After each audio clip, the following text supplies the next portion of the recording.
ওই যে প্রথমে 10 কেজি দিয়ে শুরু করছি, প্রায় প্রতি বছর হচ্ছে 20 লাখ টাকার কাছাকাছি হচ্ছে আম সেল হয় আর কি। কেউ সাপোর্ট দিচ্ছিল না, আলহামদুলিল্লাহ ওই বছর আমার 5,000 কেজি সেল হয়েছে।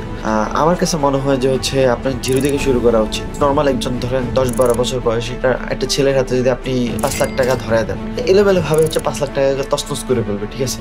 তাছাড়া 5 লাখ টাকা সামলাতে হলে একটা মানে যোগ্যতা দরকার আছে এবং অভিজ্ঞতার দরকার আছে। আমার জন্য সবচেয়ে ভালো জায়গা হচ্ছে চাঁপাইনবাবগঞ্জ, কারণ ওরা হচ্ছে প্রফেশনাল। একদম চাঁপাইনবাবগঞ্জ ঢুকতে থেকে শুরু এত আম বাগান, মানে এটা আসলে কল্পনাও করা যায় না। যারা শুরু করবেন নতুন করে অল্প দিয়ে শুরু করেন, বাট একদম অন দ্য স্পটে গিয়ে হচ্ছে কাজ করেন। হ্যালো সবাইকে, ওয়েলকাম টু #বিডি পডকাস্টে, যেখানে স্বপ্নগুলো কথা বলে, গল্পগুলো শক্তি যোগায় আর সত্যি সামনে আসে। অ্যান্ড আমাদের আজকের পডকাস্টের স্পন্সর ট্রিপলে। আজকে আমাদের সাথে এমন একজন মানুষ আছেন যিনি খুবই কম বয়সে নিজের ব্র্যান্ড স্টার্ট করেছেন এবং অর্গানিক ফুড নিয়ে কাজ করেছেন। তিনি 3 থেকে 4 বছর ধরে বাংলাদেশের বিভিন্ন জায়গা থেকে ঘুরে অর্গানিক ফুড সোর্স করে মানুষকে প্রোভাইড করেছেন। হ্যালো নাজমুল, কি অবস্থা? আলহামদুলিল্লাহ, আল্লাহর রহমতে ভালো আছি। তো আপনাকে ধন্যবাদ আপনার এই পডকাস্টে আমার গল্পগুলো বলার সুযোগ করে দেওয়ার জন্য। Thank you so much. And আপনার আসলে মাথায় কিভাবে আসলো যে আপনি অর্গানিক ফুড নিয়ে কাজ করবেন? মূলত আসলে সময়টা ছিল 2021 সাল, মানে যখন হচ্ছে করোনার টাইম ছিল। মানে 20 সাল থেকে মূলত হচ্ছে আমার যাত্রাটা শুরু হয়েছিল। তো তখন বাড়িতে চলে গেছি, মানে আমাদের কলেজগুলো বন্ধ হয়ে গেছে। কলেজগুলো বন্ধ হওয়ার কারণে তখন আসলে গ্রামের বাড়ি চলে যাওয়ার একটা চাপ আসছে। আব্বুরও হচ্ছে মোটামুটি চাকরি টাকরি হচ্ছে চলে যাওয়ার মতো অবস্থায় ছিল। তো বাড়িতে গিয়ে অনেকদিন ধরে ভাবতেছিলাম কিছু একটা করা দরকার। পরে আসলে মানে ওরকম করে কিছু করা হচ্ছিল না।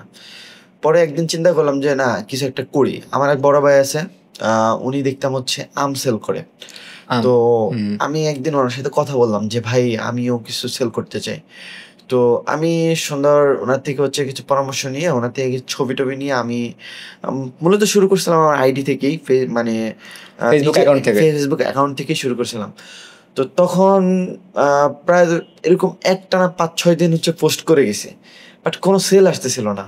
বাট ওই ভাইয়ের দেখে আমার হিংসা হইতো যে ভাই প্রতিদিনই হচ্ছে 200-300 কেজির মতো আম মোটামুটি দিচ্ছে, মানে উনি ওনার আইডি থেকেই দিচ্ছে। আমার কেন হচ্ছে না? পরে আমি বারবার হচ্ছে বিভিন্ন ভাবে হচ্ছে পোস্ট করা শুরু করছি।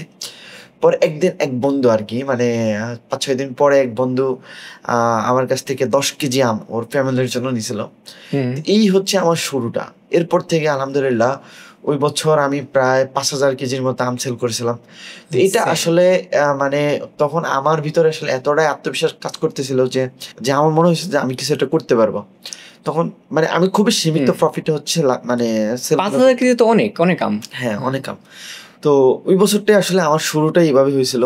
বাট প্রথমে কিন্তু হচ্ছে আমি 5-6 দিন অনেক কষ্ট করছি। মানে আমার খুব হতাশ লাগতেছিল যে আসলে আমি পোস্ট করতেছি, আবার হচ্ছে একটা হেজিটেশন কাজ করে যে আসলে মানুষের কাছে আসলে এই ধরনের ফুডগুলা বা একটা কিছু করতে গেলে একটা লজ্জাজনক একটা ব্যবস্থা, মানে একটা মানে এই ধরনের মানে বাংলাদেশের এনভায়রনমেন্টটা এমন যে ভালো হইলে তো খুব ভালো, না হলে কেউই দাম দেয় না। তো এরকম একটা পরিস্থিতিতে ছিলাম। পরে আসলে কেউ সাপোর্ট দিচ্ছিল না, ঠিক আছে?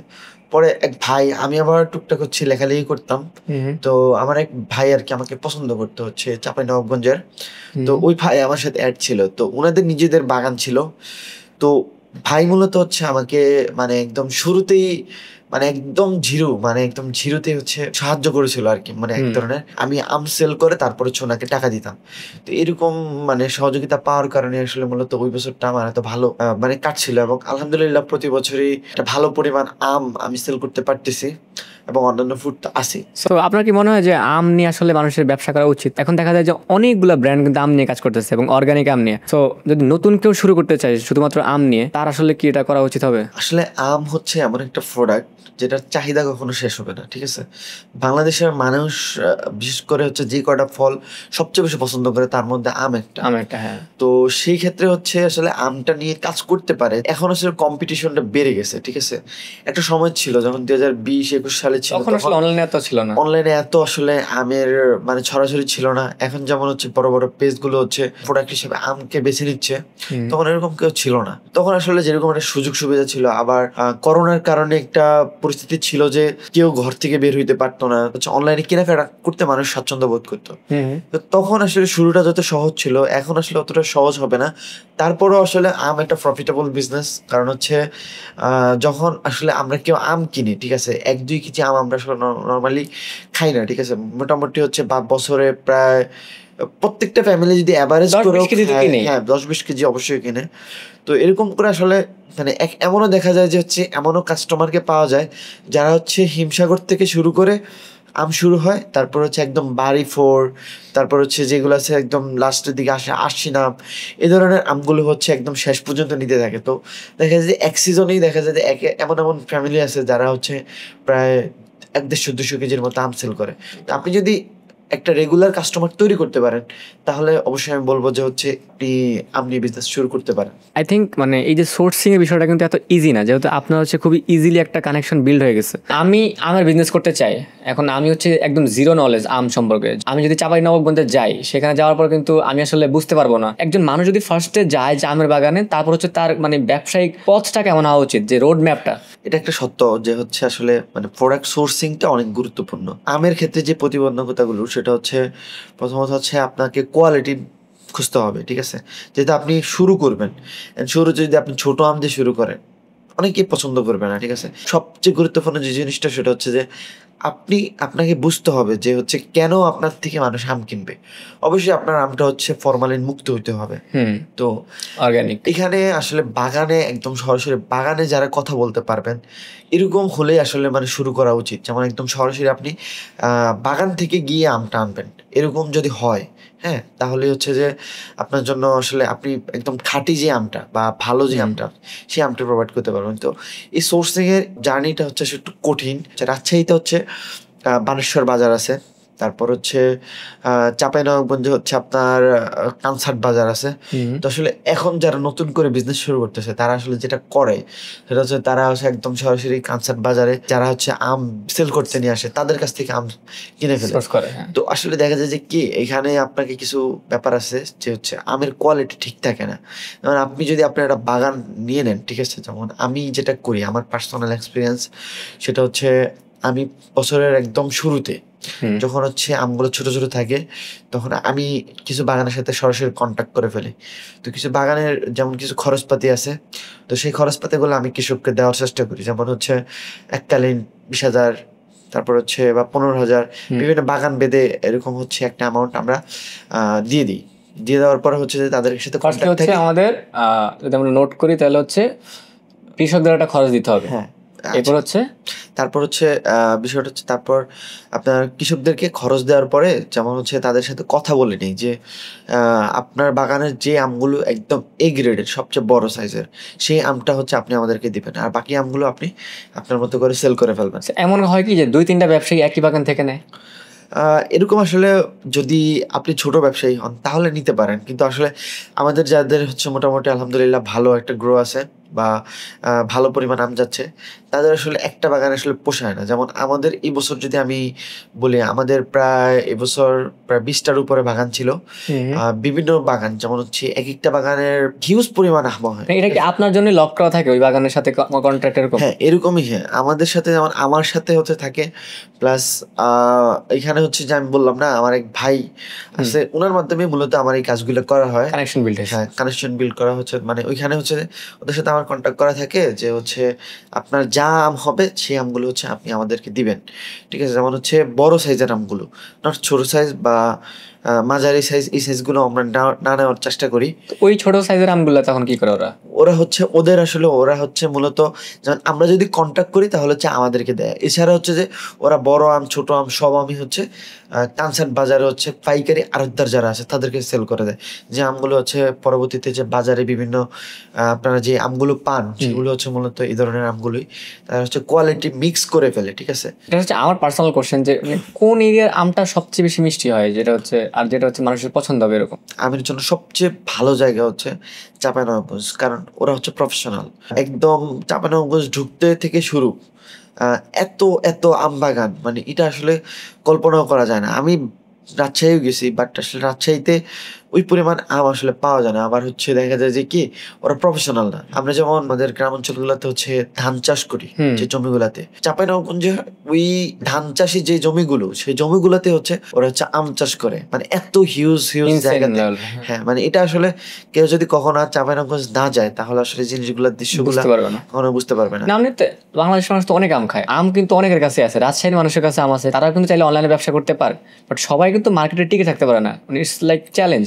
যেহেতু আমি অনেক দিন ধরে অনলাইন ব্যবসা করতেছি, সো আই নো যে এখানে অনেক ধরনের চ্যালেঞ্জ কাজ করে। তো এই জিনিসটাকে আপনি কিভাবে বাঁচায় রাখতেছেন? ওই যে প্রথমে 10 কেজি দিয়ে শুরু করছি, আলহামদুলিল্লাহ ওই বছর আমার 5,000 কেজি সেল হয়েছে। তা আমার যদি গড়ে আমি কাস্টমার ধরি, আমার কাস্টমার আছে প্রায় 800 থেকে 1200-র মতো, ঠিক আছে, যারা হচ্ছে আমার কাছ থেকে বিভিন্ন হচ্ছে প্রোডাক্ট নেয়। যেমন হচ্ছে শুধুমাত্র আম না এমন না, আমার কাছে হচ্ছে মধু আছে, যেমন আমাদের সুপ্রিমার্টের হচ্ছে মধু, আমাদের সুপ্রিমার্টের ঘি আছে, তারপর হচ্ছে এগুলো আমাদের ঘিটা না, হ্যাঁ ঘিটা হচ্ছে আমাদের নিজস্ব প্রোডাকশনে আমরা তৈরি করে থাকি। তো ঘি আছে, তারপর হচ্ছে প্যারা সন্দেশ আছে, যেরকম বিভিন্ন ভাবে হচ্ছে বিভিন্ন রকমের প্রোডাক্ট আছে, যেগুলো হচ্ছে কাস্টমারও অনেক আছে আলহামদুলিল্লাহ। এই কাস্টমার গুলো হচ্ছে কি হয়, যেমন আমি পোস্ট করলে বা হচ্ছে আমার পেজ থেকে হচ্ছে একটা মোটামুটি বড় অঙ্কের হচ্ছে একটা অর্ডার আসে, তারপর হচ্ছে আমার অর্গানিক কিছু কাস্টমার আছে, এদের মাধ্যমে হচ্ছে আমার সোশ্যাল মিডিয়ার থ্রুতে। তো এভাবেই মূলত হচ্ছে আমার বিজনেসটা এখনো টিকে আছে আলহামদুলিল্লাহ, আপনারা দোয়া করবেন। এমনিতে আপনি হচ্ছে অর্গানিক মার্কেটটা আসলে কত বড় দেখেন, যে এটা নিয়ে আসলে যদি কেউ শুরু করতে চায়, আজকে যদি কেউ প্ল্যান করে, বা আজকে আমাদের অনেক এই ভিডিও কিন্তু অনেকেই দেখবে, যে সে যদি আজকে প্ল্যান করে, সো তার কি আসলে মানে কেমন বাজেট থাকা উচিত অ্যাকচুয়ালি, যে শুরুর জন্য? নট লাইক যে ফিউচারে তো আরও ইনভেস্ট করবেই, যে কোনো বিজনেস আপনাকে ইনভেস্ট করতে হবে, বাট শুরুর জন্য মানে আনুমানিক কত টাকা বাজেট নিয়ে নামলে তার জন্য জিনিসটা প্রফিটেবল হবে বা তার কোনো রিস্ক থাকবে না? আসলে মানে এটা একটা ভুল ধারণা, আমার কাছে মনে হয় যে হচ্ছে বাজেট লাগবে। আমার কাছে মনে হয় যে হচ্ছে আপনার জিরো থেকে শুরু করা উচিত। নর্মাল একজন ধরেন 10-12 বছর বয়সী একটা ছেলের হাতে যদি আপনি 5 লাখ টাকা ধরায় দেন, এলোমেলো ভাবে হচ্ছে 5 লাখ টাকাকে তছনছ করে ফেলবে, ঠিক আছে। তো আসলে 5 লাখ টাকা সামলাতে হলেও একটা মানে যোগ্যতার দরকার আছে এবং অভিজ্ঞতার দরকার আছে। ডেফিনেটলি আমার কাছে মনে হয় যে হচ্ছে আপনাকে অভিজ্ঞতা গেইন করা উচিত, আপনাকে হচ্ছে মাঠে ময়দানে দৌড়ানো উচিত। তো আসলে এই ধরনের এক্সপিরিয়েন্স অর্জন করতে হচ্ছে আপনাকে খুব বেশি একটা টাকা খরচ করতে হবে না। যেটা করতে হবে সেটা হচ্ছে শারীরিক পরিশ্রম এবং নিজের যেই বুদ্ধি, সেই বুদ্ধিকে কাজে লাগাইতে হবে। তো এটা করতে হলে আপনাকে ধৈর্য প্রয়োজন। আসলে মূল ইনভেস্টমেন্টটাই হচ্ছে যে এটা, যে আপনাকে হচ্ছে আপনার অভিজ্ঞতাটা অর্জন করতে হবে, কন্টিনিউয়াসলি হচ্ছে সোশ্যাল মিডিয়াতে ছড়াতে হবে। হ্যাঁ, এখন একটা বিষয় হচ্ছে যে হ্যাঁ আপনার মার্কেটিং কস্ট লাগবে, তারপর হচ্ছে আপনার ইত্যাদি অনেক বিষয় আছে। যেমন কিছু বিজনেসে আছে হচ্ছে আপনার একদম মানে মার্কেটিং করে আপনি মানে আগাইতে পারবেন।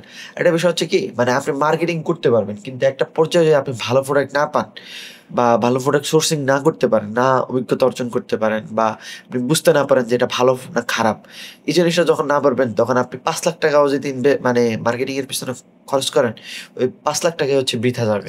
তো এই জন্য আমার কাছে মনে হয় যে প্রথমে হচ্ছে এমন কোনো প্রোডাক্ট আপনি নেন যেটা হচ্ছে যে 1000 টাকা থেকে আপনি শুরু করতে পারবেন। বেসিক্যালি হচ্ছে ফার্স্টে এক্সপেরিয়েন্স গ্যাদার করতে হবে, এরপর হচ্ছে আপনি একটা বিগ বাজেট নিয়ে তারপর হচ্ছে মাঠে আগাবেন। ফার্স্ট দিকে কোনো ট্রিক্স থাকে না যে আমি কিভাবে বুঝবো যে আমটা আসলে ভালো, বা এই বাগানের আম ভালো, বা এই বাগানের মধুটা ভালো? আমি একবার হচ্ছে সিরাজগঞ্জ চরে মোটামুটি আমাদের একদম ভোর 8টা থেকে আমরা শুরু করছি, একদম আসছি হচ্ছে রাত 8টা বাজে, মানে আপনার 12 ঘন্টা হচ্ছে শুধুমাত্র হাঁটছি।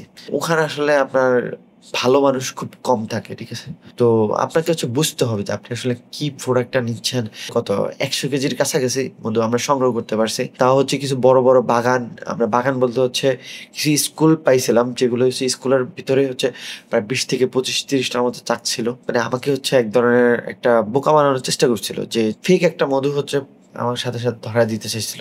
মানে ওরা মিক্সিংটা করে কোন সময়? মানে এটা আসলে মানে আপনি যখন আসলে মাঠে যাবেন, ঠিক আছে, তখন আপনাকে খুব সতর্ক থাকতে হবে। আলহামদুলিল্লাহ এখন যেটা হচ্ছে, এখন আসলে নিজস্ব প্রোডাকশন, নিজস্ব মোয়াল দিয়ে হচ্ছে সংগ্রহ করি। তো আসলে এটার জন্য আসলে আপনাকে সময় লাগবে।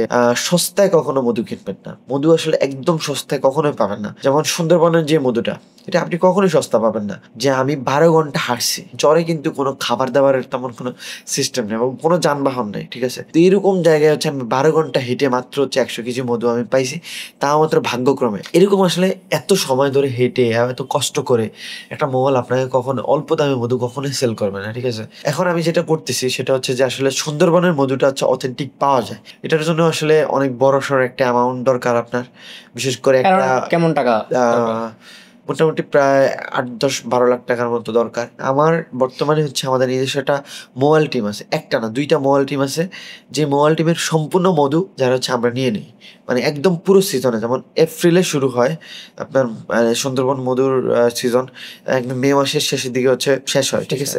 তো এই পুরো সময়টা জুড়ে যা মধু পায়, ঠিক আছে, কোনো কোনো সময় হচ্ছে 70 থেকে 100 মনের মতো হচ্ছে মধু আমরা পাই। এই জিনিসটা হচ্ছে তৈরি করতে আমার 1 বছর না, আমার কয়েক বছর সময় লাগছে। আমি প্রথমে 50 কেজি আনছি, 100 কেজি আনছি, মানে অল্প অল্প এনে তারপর হচ্ছে আমি বেসিক্যালি তাদের সাথে হচ্ছে একটা কানেকশন বিল্ড হয়েছে। হ্যাঁ, কানেকশন বিল্ড হয়েছে।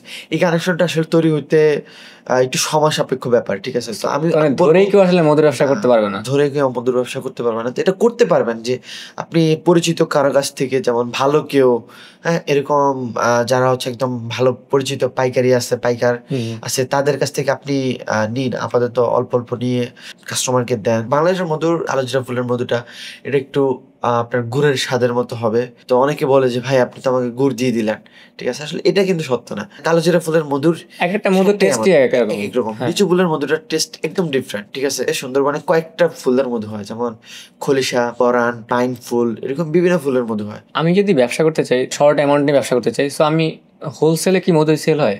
হ্যাঁ। সো আমি অ্যারাউন্ড কত কেজির মতো কিনতে পারবো? একটা মিনিমাম কোয়ান্টিটি থাকে না, যে এত কেজি আপনি কিনতে পারবেন? আমাদের কাছে যখন মধুর স্টকটা বেশি থাকে কোনো কোনো সময়, তখন হচ্ছে আমরাও হচ্ছে হোলসেলে আমরা সেল করি। দেখা যায় যে একদম সর্বনিম্ন যারা একদম নতুন উদ্যোক্তা, তাদেরকে আমরা 5 কেজি থেকে শুরু করে 10 কেজি, 20 কেজি এইরকম অ্যামাউন্ট হচ্ছে আমরা দিয়ে থাকি। 10 কেজির প্রাইস অ্যারাউন্ড কেমন আসতে পারে? এটা আসলে মানে সময়ের ব্যাপার, যেমন মানে বেস্ট টাইমে যখন হচ্ছে প্রাইস একটু কম থাকে। সরিষা ফুলের মধুটা হচ্ছে যদি বলি 300-250 টাকা, 300 টাকা থেকে হচ্ছে আপনার কেজি স্টার্ট। তো 10 কেজিতে হচ্ছে 2500 সামথিং বা 3000 আপনি ধরেন, ঠিক আছে। ওকে, 3000-এর মধ্যে হচ্ছে সরিষা ফুলের মধুটা শুরু করা যাবে। ধরলাম সরিষা ফুলের মধ্যে আমি 3000 টাকার সরিষা ফুলের মধ্যে কিনলাম 10 কেজি। এবার হচ্ছে আমার প্যাকেজিং। সো প্যাকেজিংটা আপনারটা নাইস হয়েছে। সো একটা এরকম প্যাকেজিং বানাইতে কত টাকা খরচ যেতে পারে? এইখানে হচ্ছে এই বয়ামটার দাম পড়েছে হচ্ছে 12 টাকার সামথিং এরকমের মতো। এটা আমার কত পিস বানাইতে হবে? একটা মিনিমাম কোয়ান্টিটি থাকে না, যে এটা আসলে বানানোর ব্যাপারটা কিরকম, কমপক্ষে 100-200 মতো কিনে ফেলেন প্রথমে। আমার ফার্স্ট হচ্ছে আমি এরকম সলিড একটা বোতল কিনবো। সলিড কম পরিসরে বানালে হচ্ছে 8 টাকা, বেশি পরিসরে বানালে বা নিজস্ব প্রোডাকশনে বানালে 4 টাকা 5 টাকা এরকম মতো খরচ হয়। তো আপনার ধরেন অল ওভার হচ্ছে একটা প্যাকেজিং বা আরো এভরিথিং কিছু ব্যাপার আছে। আপনি কুরিয়ারে যখন পাঠাবেন তখন হচ্ছে কিছু মানে পলি বা হচ্ছে আপনার যে বাবল র্যাপ ইউজ করা লাগে, প্লাস কিছু বক্স ইউজ করি আমরা, যেগুলোর কারণ হচ্ছে দেখতে প্রিমিয়াম লাগে। হ্যাঁ, প্রিমিয়াম লাগে, নিরাপদ থাকে।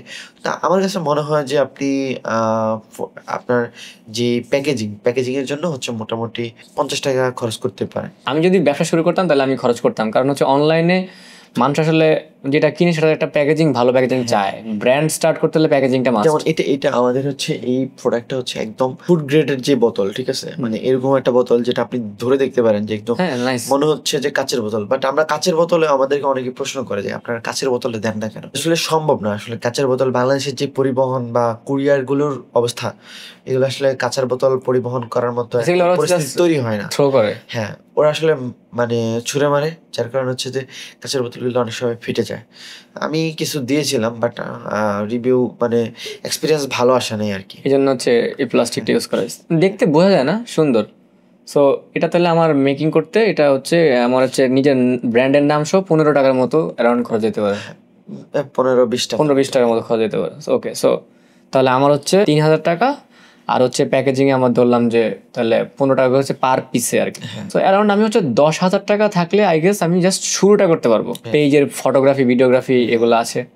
সো এটা হলে মোটামুটি শুরু করা যাবে। যারা শুরু করবেন নতুন করে, তারা আসলে মধুর ব্যাপারে জানতে হবে, ঠিক আছে। আপনার কাস্টমার আপনাকে অনেক প্রশ্ন করবে। মধু শব্দটা বাংলাদেশে এমন একটা অবস্থা হয়েছে যে হচ্ছে পাশে একটা শব্দ যোগ হয়, খাঁটি না ভেজাল, ঠিক আছে। তো আপনার খাঁটি বুঝতে হবে বাংলাদেশের আবহাওয়া, তারপর হচ্ছে বাংলাদেশের যে মিথগুলো আছে, ঠিক আছে, এরকম হলে এরকম হবে, জিনিসগুলো আসলে বুঝতে হবে। এগুলো আসলে একদিন আপনি বুঝতে পারবেন না, আপনাকে দৌড়াইতে হবে, মাঠে মাঠে দৌড়াইতে হবে। আমি প্রথমে হচ্ছে একদম ফার্স্ট অফ অল হচ্ছে আপনাদেরকে পরামর্শ দেবো, যারা শুরু করবেন নতুন করে, অল্প অল্প দিয়ে শুরু করেন, বাট একদম অন দ্য স্পটে গিয়ে হচ্ছে কাজ করেন। মধুর বিজনেসের শুরুতে আমি একদম অন দ্য স্পটে গিয়ে কাজ করছি। আমি সেই প্রথমবার হচ্ছে 2022 সালের শুরুতেই আমি হচ্ছে আপনার সিরাজগঞ্জে গিয়েছি। যেখানে হচ্ছে বাংলাদেশের প্রাকৃতিক চাকের একটা বড় অংশ মধু হচ্ছে ওখানে তৈরি, সিরাজগঞ্জ। হ্যাঁ ওইখানে হয়। এই জিনিসগুলো জানার জন্য আসলে অন দ্য স্পটে গিয়ে কাজ করার কোনো বিকল্প নাই। আসলে এই জিনিসগুলো আসলে আপনাকে আমি কখনোই বলে বোঝাতে পারবো না যে আসলে অভিজ্ঞতা কতটা গুরুত্বপূর্ণ। আমার উদ্দেশ্য ছিল হচ্ছে একদম কালোজিরা সরিষা ফুলের, হ্যাঁ সরিষা ফুলের মধুটা হচ্ছে একদম খাঁটি আমি সংগ্রহ করবো। তো পরবর্তীতে হচ্ছে আমি গেলাম, আমি হচ্ছে আপনার সরিষা ফুলের যে বাগানে গেলাম, ওইখান থেকে মধু কিনলাম।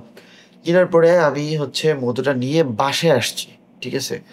বাসায় আসার সাথে সাথে এটা জমে গেছে। তো সরিষা ফুলের মধুটার ধর্মটাই হচ্ছে আপনার জমে যাচ্ছে একদম। আমি নিজে হারভেস্ট করছি, আমার পেজে ভিডিও এবং সবকিছুই আছে, আমি লাইভও করছি ওখানে। একদম তরল মধু ছিল, ওই তরল মধুটা আমি বাসায় আনছি, সাথে সাথে জমে গেছে। তো এটা আসলে হয়, ঠিক আছে। কালোজিরা ফুলের মধুর সাথে যদি আপনার ধনিয়া ফুলের, এটা কি ফুলের মধু? এটা কালোজিরা ফুলের মধু। নাইস। ধনিয়া ফুলের মিক্স থাকে তাহলে কিছুটা হচ্ছে নিচের দিকে জমবে। এটা এটা ভাবে যদি আপনি যদি বলেন যে এটা খারাপ মধু বা ভেজাল মধু, তাহলে হবে না। তো এই জিনিসগুলো আপনাকে জানতে হবে। আমার ধরেন যে আমার কাছে টাকা আছে, আমি তো ব্যবসা শুরু করতে আমার একটা ইনভেস্টমেন্ট তো লাগবেই। সো আমি তো এটা মানে যোগাইতে হবে, তো যেটা আমি যারা শুরু করবে নতুন দিকে। সো কত মাস আগে থেকে প্রিপেয়ার থাকা দরকার যাতে ফার্স্টের দিকে আমগুলো সে নিতে পারে। যেমন বাগানের আপনি যেটা বললেন যে কথা বলে নিতে হয় যে এই বাগানটা আমি নিয়ে নিব। বাগান যখন আম আসা শুরু হয়, ফুল আসে, তখনই একবার হচ্ছে বিক্রি হয়ে যায়, ঠিক আছে। এগুলো বড় বড় যারা ব্যবসায়ী আছে, এমন কিছু আড়তদার আছে যারা হচ্ছে কোটি কোটি টাকা নিয়ে নামে, তারা হচ্ছে মূলত ওই সময়টায় নিয়ে নেয়। যেহেতু আপনি ছোট ব্যবসায়ী বা প্রথমবার শুরু করবেন, সেটা আমি বলবো আপনাদেরকে হচ্ছে একটু মোটামুটি যখন আমগুলো বড় হয়ে আসবে বা মোটামুটি টেস্টেবল পর্যায়ে আসবে, আপনারা জানেন যে হচ্ছে আমের সিজনটাতে হচ্ছে প্রচুর পরিমাণ ঝড় বৃষ্টি হয়। যে সিজনগুলোতে হচ্ছে আপনার আম কিন্তু অনেক ঝরে যায়, ঠিক আছে। আপনি অনেকভাবে আমের বাগান নিতে পারবেন। সেটা হচ্ছে আপনি কন্টাকে সরাসরি আম বাগান নিয়ে নিতে পারবেন। এর ভিতরে যত আম আছে আপনার নিজের হবে, ওইখানে যা খরচ করতে হবে সব আপনার খরচ করে হচ্ছে মানে ওইটা আপনি পুরোপুরি ওই বাগানের 1 বছরের জন্য মালিক হয়ে যাবেন, ঠিক আছে। আরেকটা হচ্ছে আপনি কন্ট্যাক্ট করে নেবেন, যেহেতু আপনি আসলে মানে যদি প্রিমিয়াম কোয়ালিটি মেনটেন করতে চান, তাহলে আমি যেভাবে শুরু করি সেভাবে হচ্ছে নেওয়াটাই বেটার মনে করি আমি। বা আরেকটাও করতে পারেন, যেটা হচ্ছে যে পার ডে হচ্ছে 5,000 10,000 কেজি আম সেল করতে পারেন। এমন অবস্থা যদি শুরু করেন, তাহলে আমার কাছে মনে হয় যে আপনি কিছু কৃষকদের সাথে কন্ট্যাক্ট করে নেবেন, যাদের যত আম হবে প্রতিদিন আপনাকে দিবে, ঠিক আছে। এরকম যদি হয় তো এটা করতে পারেন, বিভিন্নভাবে হচ্ছে করা যায়। সো আমি ডেলিভারিটা কিভাবে করবো? ধরেন যে আমি তো আমের সিজনে তো ওইখানে আমার স্পটে থাকা লাগবে কতদিন? পুরো সময়টা জুড়ে আসলে থাকাটা উচিত। 1 মাস যাবত আমার ওইখানে থাকতে হবে? আর যদি থাকেন তাহলে আপনার জন্য ভালো হবে। তাহলে আপনি যেটা করতে পারবেন, আপনি নিজে থাকেন। ধরেন আমার তো ধরেন 2-3টা ব্যবসা হতে পারে, যেমন আমার আমের ব্যবসা, আমার হচ্ছে মধুর ব্যবসা, আমার ঘির ব্যবসা। আমি তো একা ওইখানে থাকা পসিবল না। আপনার তাহলে আপনাকে যেটা করতে হবে সেটা হচ্ছে যে আপনি একজন টিম মেম্বার রেখে দেবেন ওখানে, বা ওইখানে কারো যদি স্থানীয় যদি কাউকে পান, ঠিক আছে, তাদের সাথে যদি সৎ হয়, ঠিক আছে। আপনার সৎ মানুষ খুঁজে পাওয়া আসলে কঠিন। সৎ হলে আসলে ওইখানে আপনি ওই ভাইকে দায়িত্ব দিতে পারেন। যেমন আমি যেটা পার্সোনালি করি, একটা সিজনে মোটামুটি একটা 15-20 দিনের মতো হচ্ছে থাকার চেষ্টা করি ওখানে। আর বাকি সময়টা হচ্ছে আমি ভাইয়ের মাধ্যমে হচ্ছে আমগুলো পাঠাই। সো বেসিক্যালি টিম ওয়ার্কটা ইম্পর্টেন্ট, কারণ টিম না থাকলে আসলে ওইভাবে হয় না। যেমন উনি আমার একজন পার্টনার, ঠিক আছে। বিশেষ করে আমার অর্গানিক সেক্টরে যত সেল আসে, বিশেষ করে কিছু বিষয় হচ্ছে যেমন রাজশাহী, চাঁপাইনবাবগঞ্জ, বিভিন্ন ওই কেন্দ্রিক যে প্রোডাক্টগুলো যায় ওইখান ভাইয়ের মাধ্যমেই মূলত হচ্ছে আমার ওইখানে একটা হাব আছে, বা বলতে পারেন স্টোর হাউস আছে। এভাবে আমরা করতেছি আর কি। বুঝতে পেরেছি। এখন হচ্ছে আমি যদি আপনার থেকে সাজেশন নেই যে আমি অর্গানিক ফুড নিয়ে কাজ করতে চাই, কোন 4টা আইটেম হতে পারে যেগুলো নিয়ে আমি কাজ করব, যেগুলো হচ্ছে প্রফিটেবল? আমি যদি আগামী 1 বছর এটা নিয়ে কাজ করি, আমি যদি মানুষকে ভালো সোর্সিং করে ভালো প্রোডাক্ট প্রোভাইড করি, তাহলে আমি হয়তো মানে ভালো একটা রেভিনিউ জেনারেট করতে পারবো। এখন যদি আপনি এই কম্পিটিশনে শুরু করতে চান, তাহলে আপনাকে একটা ডিফারেন্ট প্রোডাক্ট নিয়ে নামতে হবে, যে এই ডিফারেন্ট প্রোডাক্টটা আসলে কম্পিটিশন কম। বাংলাদেশে এমন একটা অবস্থা এসে দাঁড়ায়ছে যে হচ্ছে মৌমাছির চেয়ে মধু বিক্রেতার সংখ্যা বেশি বর্তমানে। তো যেহেতু এই যে কম্পিটিশন, এই কম্পিটিশন আসলে মধুটা নিয়ে আপনার জন্য শুরু করাটা বেটার হবে না। এবং ঘিটাও মোটামুটি একটা ভালো কম্পিটিশনের জায়গা আছে, তাও এটা একটা সেফ জোনে আছে। ঘি এমন একটা প্রোডাক্ট যেটা হচ্ছে আপনি সারা বছর হচ্ছে সোর্সিং করতে পারবেন। প্রায় 100-200 মনের মতো হচ্ছে আমাদের দুধ জ্বালানো হয়, সেগুলো থেকে হচ্ছে ঘি উৎপাদন করা হয়। তো আপনারা ঘিটা যদি শুরু করেন, তাহলে যদি ভালো মাধ্যম থেকে শুরু করতে পারেন, তাহলে ঘিটা নিয়ে আপনি ভালো দূর আগে ভালো। আমি যদি আপনাদের থেকে নিতে চাই যে আপনারা আমাকে প্রোভাইড করে দিবেন, আমি জাস্ট মার্কেটিং করবো, সো এটা কি পসিবল? হ্যাঁ, এটা পসিবল। আপনি যদি চান আমাদের কাছ থেকে নিয়ে সেল করতে, এটা পসিবল। যেহেতু আমাদের নিজস্ব কারখানা আছে এবং আমরা নিজেরা পাইকারি আমরা সেল করে থাকি ঘিটা। এবং ঘির সাথে আমাদের একটা ঘিয়ের বাই প্রোডাক্ট হিসাবে আমাদের একটা প্রোডাক্ট আমরা তৈরি করি, সেটা হচ্ছে প্যারা সন্দেশ। প্যারা সন্দেশটা আপনার এটা কিন্তু খুবই সুস্বাদু এবং যারা অনেকদিন আগে, হ্যাঁ, এটা খুবই খুবই একটা স্বাদের জিনিস এবং পার্সোনালি আমার খুবই পছন্দের একটা জিনিস, যেটা আমার বাসায় ম্যাক্সিমাম টাইমে আমি এটা রাখি। তাহলে আমার ঘি, প্যারা সন্দেশ আর আর কি হতে পারে? তারপর আপনার হানি নাটস আছে, যেগুলো আসলে মানুষের প্রয়োজনীয়। মানে একটা জিনিস বুঝতে হবে যে এই জিনিসগুলো মানুষের শৌখিন একটা খাবার। আপনারা যারা শুরু করবেন তারা এমন কোনো রেগুলার প্রোডাক্ট নিয়ে শুরু করেন, যে প্রোডাক্টগুলো মানুষ নিয়মিত মানে ইউজ করে, খায় এবং আপনার রেগুলার প্রয়োজন। আপনার কাছ থেকে কেন মানুষ প্রোডাক্ট কিনবে, ঠিক আছে? কোন প্রোডাক্টটা কেন কিনবে, ঠিক আছে? এই জিনিসগুলো মানুষকে বুঝান যে বিটরুট পাউডার আপনি সেল করতে পারেন, ঠিক আছে? বিটরুট পাউডারটা খেলে কি হয়? বিটরুট এমন একটা মানে সুপার ফুড, যেটা খেলে আপনার মোটামুটি অনেক ধরনের ভিটামিন একসাথে পাওয়া যায়, ঠিক আছে? তারপর মোরিঙ্গা পাউডার। হ্যাঁ, এই জিনিসটা খেলে কি হবে, এই জিনিসগুলো মানুষকে বুঝান। মধুটা কেন খাবে মানুষ, ঠিক আছে? এই জিনিসগুলো মানুষকে বুঝান। বেসিক্যালি কন্টেন্ট বানাতে হবে এমন ভাবে যাতে এটা মানুষের কেন লাগে, কি কাজ করবে, এগুলা নিয়ে জাস্ট এটাকে এত সুন্দরভাবে প্রিমিয়াম এগুলা বলে আসলে কাজ হবে না। এই জিনিসগুলো অনেক চাহিদা আছে, মোটামুটি প্রতিদিনই হিউজ পরিমাণ একটা সেল আসে, ঠিক আছে? তো এই সেলটাও আপনারা চাইলে আপনারা জেনারেট করতে পারবেন যদি আপনারা প্রপারলি আপনারা সলিউশন দিতে পারেন। আপনারা আসলে মানুষ আপনার থেকে কি কিনবে, আপনার কাছ থেকে সলিউশন কিনবে। তো বেসিক্যালি তাহলে আপনাদের যাতে যারা শুরু করতে চান তাদের একটা জিনিস খেয়াল রাখতে হবে যে আপনারা ফার্স্ট থেকে শুরু করতে চাইলে সোশ্যাল মিডিয়া ইউজ করতে হবে, এবং হয়তো আপনি বা আপনার টিমের কেউ তাকে এই প্রোডাক্টটা, সাপোজ আপনার হয়তো ঘি হইতে পারে, মধু হইতে পারে, আম হইতে পারে, এগুলো নিয়ে রেগুলারলি কন্টেন্ট আপলোড দিতে হবে। অ্যান্ড এটা উনি বললো যে ফার্স্টে আপনার হয়তো এক সপ্তাহে কোনো রেসপন্স নাও আসতে পারে, বাট হঠাৎ করে একটা রেসপন্স আসবে।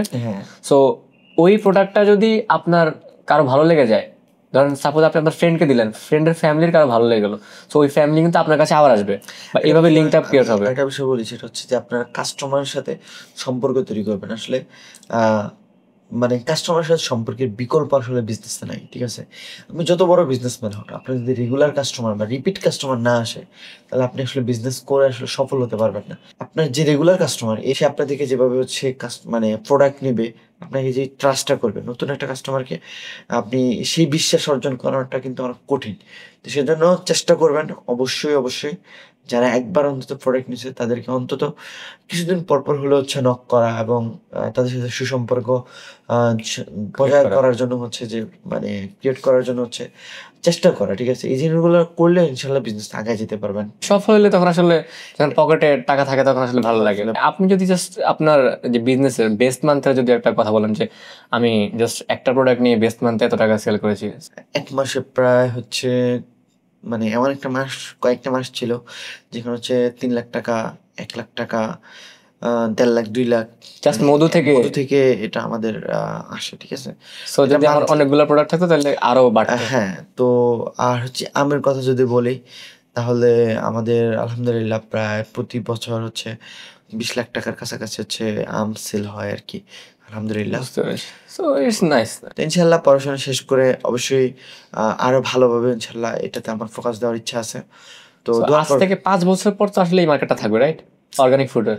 হ্যাঁ, এটা অবশ্যই, এটা দিন দিন ইনক্রিজ হবে, ঠিক আছে? আপনি যদি মানে আমি যেগুলো আমার পরিসংখ্যানটা মনে নেই, তবে বাংলাদেশে প্রায়, যদি মধুর কথাই বলি, বাংলাদেশে বিদেশ থেকে এখন পর্যন্ত কয়েক লাখের কাছে মানে টনের কাছাকাছি মধু বাংলাদেশে আসে, ঠিক আছে? মানে বাংলাদেশের মানুষ বিদেশি মধু কিনে প্রায় কয়েক লক্ষ টন। সো বাংলাদেশে কি এটা কি সোর্সিংটা কি আরো বড় বিশাল করা যায় না? হ্যাঁ, এই জন্যই তো বললাম যে আপনি বললেন না 5 বছর পরে, 5 বছর পরে তো এটা আরো বড় হবে।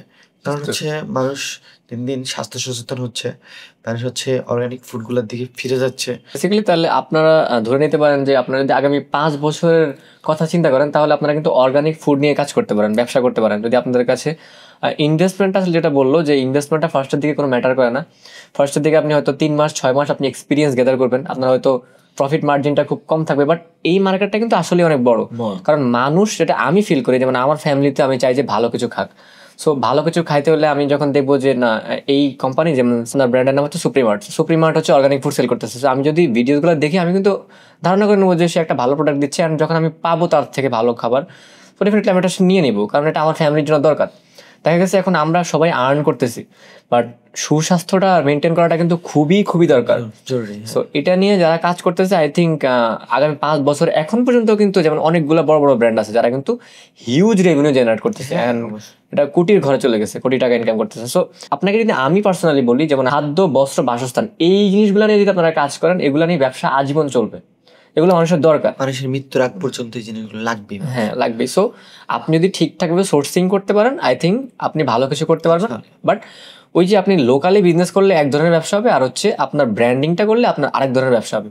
সো ব্র্যান্ডিং করলে আই গেস হচ্ছে নর্মালি ধরুন আমি যদি একটা মধু 800 টাকা সেল করি, আই থিঙ্ক ব্র্যান্ডিং করলে আমার প্রফিট মার্জিনটা হয়তো আরেকটু বেশি পাওয়া যায়। যে আপনাকে আমি বললাম না যে হচ্ছে রিপিট কাস্টমারের কথাটা বললাম না, আসলে ব্র্যান্ডিং হচ্ছে এমন একটা জিনিস যেটা হচ্ছে আপনাকে রিপিট কাস্টমার এনে দিবে। ব্র্যান্ডিং মানে হচ্ছে বিশ্বাস, ঠিক আছে? আপনাকে মানুষ বিশ্বাস একবার যদি করে, ঠিক আছে, আপনি তাদের বিশ্বাসের মর্যাদা দিতে পারেন, তাহলে হচ্ছে আপনার আজীবন হচ্ছে এই জিনিসটা আপনাকে হচ্ছে সাপোর্ট দিয়ে যাবে। তাকে হচ্ছে আমার আইডি থেকে সেল করতাম, মানে আমার হচ্ছে একদম ফেসবুক প্রোফাইল থেকে সেল করতাম। তো ওই সময় হচ্ছে আমাকে আমার একটা নাম উঠে গেছে মধুওয়ালা, ঠিক আছে? তো এখনো অনেক ভাই আছে এবং অনেক পরিচিত জন আছে যারা হচ্ছে আমাকে সরাসরি ফোন দিয়ে বলে, এই মধুওয়ালা মধু লাগবে, মধু পাঠাও। হ্যাঁ মধু পাঠাও। এইগুলাতে আসলে বিচলিত হওয়া যাবে না, এটা আপনার জন্য ভালো। আপনাকে মধুওয়ালা নামে চিনতেছে মানে আপনি সফল, আপনি ব্র্যান্ডিং করতে পারছেন যে আপনি মধু সেল করেন বা আপনি আমওয়ালা। মধুর নাম চিন্তা করলে আপনার নাম চলে আসে, নাজমুল মধু সেল করতেছে। হ্যাঁ এরকম অনেক হয়। লাস্টলি আরেকটা জিনিস জানা ছিল যে এই যে কানেকশনটা আসলে ক্রিয়েট কিভাবে হয়, মানে আপনি ফার্স্ট দিকে কিভাবে কানেকশনটা বিল্ড করলেন? জাস্ট শুধু সোশ্যাল মিডিয়ার থ্রুতে? হ্যাঁ সোশ্যাল মিডিয়াতেই আসলে মূলত আমার শুরুটা। এই বিজনেসের জার্নিতে আমার সাথে আমার বাবা মা ছিল এবং আত্মীয় স্বজন থেকে অনেকের কাছ থেকে সাপোর্ট পেয়েছি এবং অনেকের কাছ থেকে লজ্জাজনক অনেক কথা শুনতে হয়েছে। এবং কোনো সময় এমন হয়েছে আমার বাবা আমাকে হচ্ছে চাকরির ব্যবস্থা করে দিচ্ছে, এমন একটা পরিস্থিতিও ক্রিয়েট হয়েছে যে আসলে এগুলোর কোনো ভবিষ্যৎ নাই, বা এরকম অনেক কথা শুনছি আসলে অনলাইনের বিজনেসের কোনো ভবিষ্যৎ নেই। তা আলহামদুলিল্লাহ এখন আমি যে অবস্থানে আছি, আলহামদুলিল্লাহ অনেক ভালো অবস্থানে আছি। তো আপনাদেরকে একটা কথা বলবো, সেটা হচ্ছে যে আপনারা যারা শুরু করবেন তাদের এই স্ট্রাগলটা করে আসতে হবে এবং বিভিন্ন জন থেকে বিভিন্ন রকমের কথা শুনবেন।